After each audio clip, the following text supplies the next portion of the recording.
Boche gold and diamonds. Buy now pay later. Koppam Vietnam പടിയിൽ നെൽപ്പാടം നികത്തുന്നത് revenue വകുപ്പ് തടഞ്ഞു. കൃഷിസ്ഥലം നികത്തിയ മണ്ണുമാന്തി യന്ത്രം കസ്റ്റഡിയിലെടുത്തു. സ്ഥലം ഉടമയ്ക്കെതിരെ കേസെടുക്കുമെന്ന് റവന്യൂ വകുപ്പ് അധികൃതർ പറഞ്ഞു. കൊപ്പം വിയറ്റ്നാം പടിയിൽ അനുമതിയില്ലാതെ നെൽപ്പാടം നികത്തുന്നതാണ് റവന്യൂ സ്ക്വാഡ് തടഞ്ഞത്. പരിശോധനയിൽ കൃഷിസ്ഥലം നികത്താൻ ഉപയോഗിച്ച ഒരു മണ്ണുമാന്തി യന്ത്രം സ്ക്വാഡ് പിടിച്ചെടുത്തു. വിവിധ ഭാഗങ്ങളിലായി നെൽവയൽ നികത്തുന്നതായി പരാതികൾ ലഭിച്ചതിൻ്റെ അടിസ്ഥാനത്തിലായിരുന്നു പരിശോധന.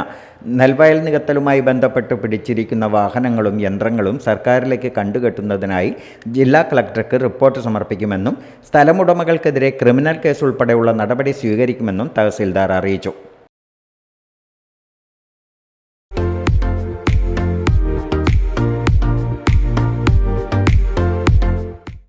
Dot view news.